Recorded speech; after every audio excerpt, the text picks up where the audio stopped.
Hi guys, and welcome back to What Fuels a Dancer. My name is Leah and I'm a professional ballet dancer, a certified nutrition health coach, and I'm currently working on my master's in nutrition. Today we are going to be talking about one of my favorite subjects, which is amenorrhea, especially in dancers. And what we're specifically going to be talking about is hypothalmic amenorrhea.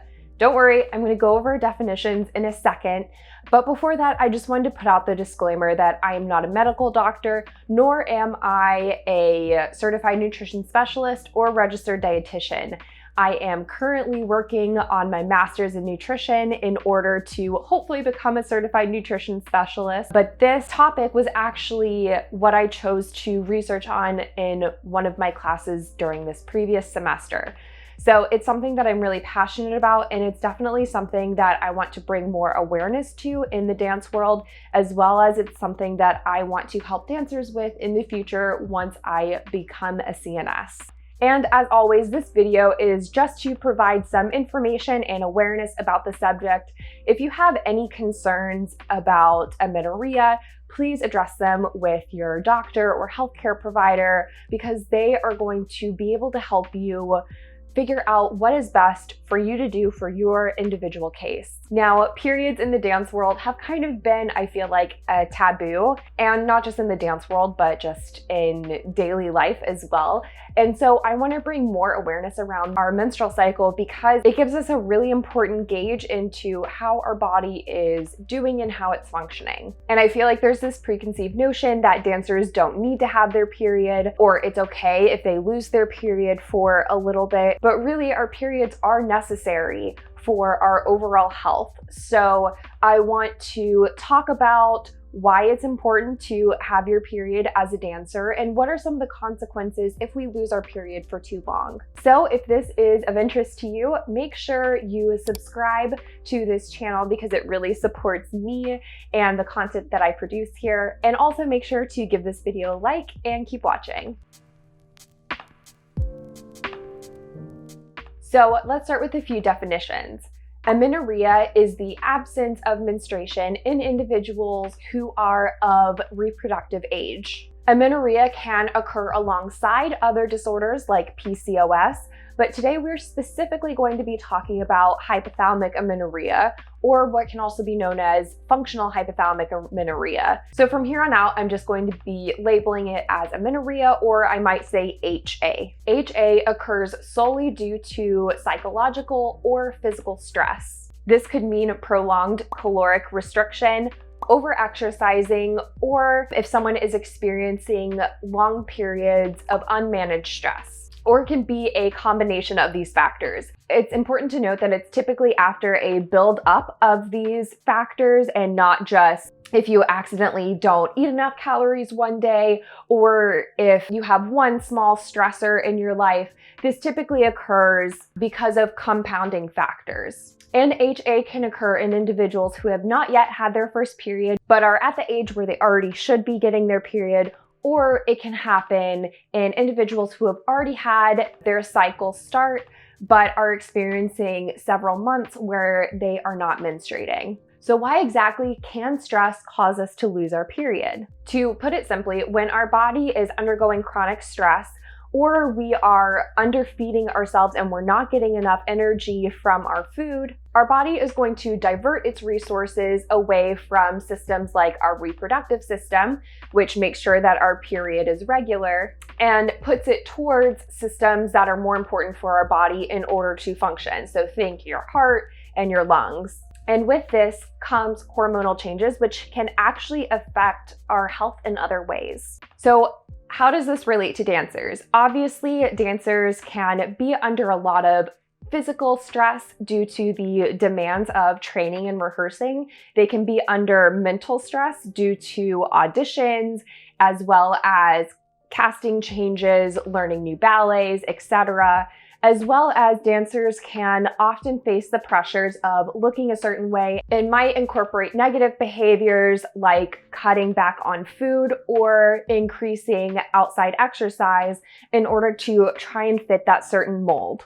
Not every single menstruating dancer will experience HA, but I think it is important to note that dancers are especially at risk not only because of the stressful environment that we're in, but there is also some research showing that there are certain personality characteristics that often show up in dancers that also show up in people with hypothalmic amenorrhea. So attitudes of perfection, rigidity, and control, as well as concerns over what other people think about us, especially what they think about how we look, can affect how we are able to deal with stress. So that's what it really comes down to, is how were we able to handle the stress of dance? There are some dancers who may never experience losing their period, but there are other people like me who I experienced long periods of time where I didn't have my period. And I also am extremely sensitive to stress, and I notice that if I am undergoing a period where I'm under more stress, my menstrual cycle might be prolonged, or I might miss a period for a month. Research has also shown that dancers with HA have a higher likelihood of dealing with issues such as disordered eating and eating disorders. As well, these dancers might also struggle with having a negative body image, which again, this can lead a dancer to adopt restrained eating behaviors as well as increased extracurricular exercise in order to achieve the thinness that often ballet culture tells us that we need to achieve. It's estimated that as many as 47% of female athletes who are of leaner body types have disordered eating, and the number for dancers, I believe, could even be higher. So why should dancers be concerned about their lack of period? So losing our period is a really important sign that tells us that we are under too much stress, we aren't eating enough, we're engaging in too much exercise, and we really need to make some shifts in our life in order to make sure that our body is able to maintain its day-to-day functioning. Specifically talking about our menstrual cycle, estrogen is a really important hormone that is involved in our cycle, and it has many important functions throughout our body. Not only is it important for our reproductive health, but it also helps manage things such as our bone health. The majority of estrogen is produced by our ovaries during our menstrual cycle. So if we're not having our menstrual cycle, it's likely that we are experiencing low estrogen, as with HA. Estrogen helps to make sure that our bodies are maintaining adequate bone mass and bone strength. So you can see that if we have prolonged periods of low estrogen in our body, our bones might be more susceptible to injuries such as stress fractures. Not having our period can really affect our injury rate, our ability to recover from an injury, or just from the day-to-day stress of dance, as well as it can lead to issues such as osteoporosis, and especially early onset osteoporosis in the future. Prolonged amenorrhea is also linked with several psychological disorders like depression and anxiety, and it's also related to future infertility issues as well as even cardiovascular issues. So amenorrhea should be taken really seriously by dancers, by dance parents, as well as by teachers and directors. And it's really our job to educate dancers on making sure that they know the warning signs of amenorrhea and where to seek help so that they can help their body get back on track. HA is really easy to recognize because it's pretty noticeable if you don't have your period for several months.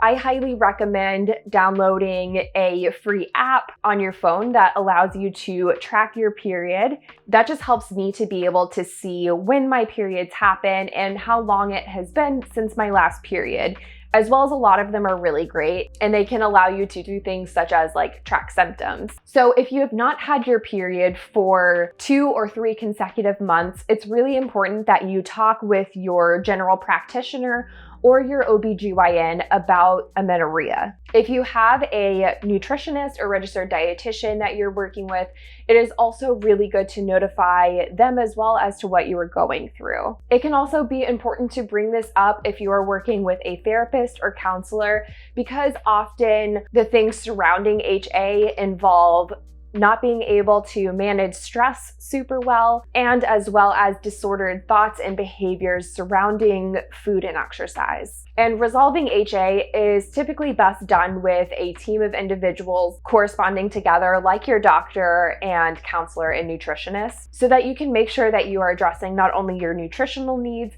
but also the stressors that are contributing to your HA, as well as just to make sure that there's nothing major going on in your body that's going to cause any problems later down the road. So speaking for me personally, when I experienced HA, I did not have a great relationship with food or with my body. I was definitely too thin, as well as I was experiencing a lot of stress through auditioning, as well as I was under a lot of physical stress from dancing 40+ hours a week, and I was forcing myself to go to the gym outside of that as well. And I did not realize that this was actually causing me to not have a period, even though I was already on birth control. And this is because birth control can sometimes mask your body's ability to have a period on its own. So it's really important that you speak with your doctor about all the options that are available to you.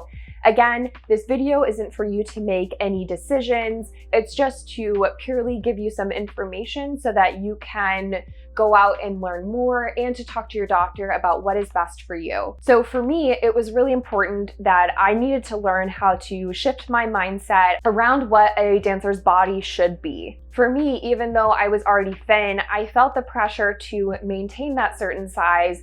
And in order to do that, I had to develop some unhealthy practices, even if I didn't realize it at the time. So for me, it took a really long time for me to change my body image and how I was viewing my body. So it was really helpful for me to work with a counselor during this time who could help me not only manage the stress in my life, to help me gain my period back, but to also help me deal with any sort of thoughts and feelings I had surrounding my body changing. And this is something that I bring up in a lot of my videos, but also with HA, it's so important that we make sure that we are eating enough in order to sustain our daily life. Like as dancers, we're not just slightly active, we're extremely active, and we're often dancing for anywhere from 20 to 40 hours a week.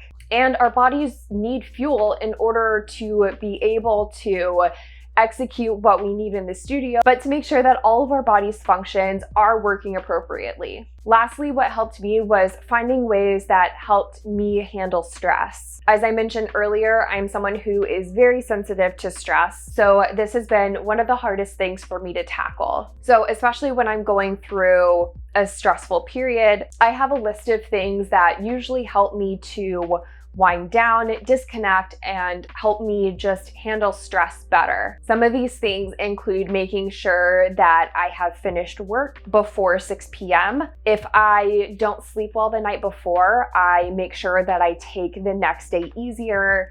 I try and do things such as stretch and take baths in order to just relax my body. I also take breaks throughout the day so that I can go on a walk or I can just sit and be silent and kind of just let my body and my mind breathe for a minute. What helps you handle stress is going to look different from what helps me. So if you're a dancer that has experienced HA, or if you're currently experiencing amenorrhea, know that you're not alone. This is a problem that I feel like can be really common among dancers. Even with I did a quick poll on my Instagram stories a few months ago, and I think it was like 78% or 75% of the dancers who responded said that they did experience this.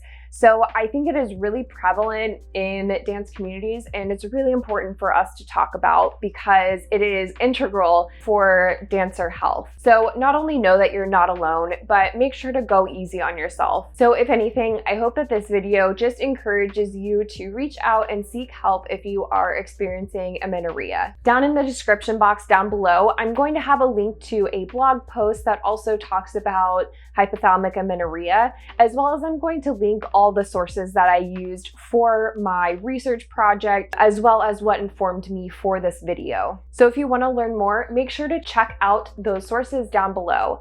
And if you have any questions on amenorrhea, I can try and answer some of them as best as I can, but for some of them, I'm going to refer you to someone who is more well-versed on this subject.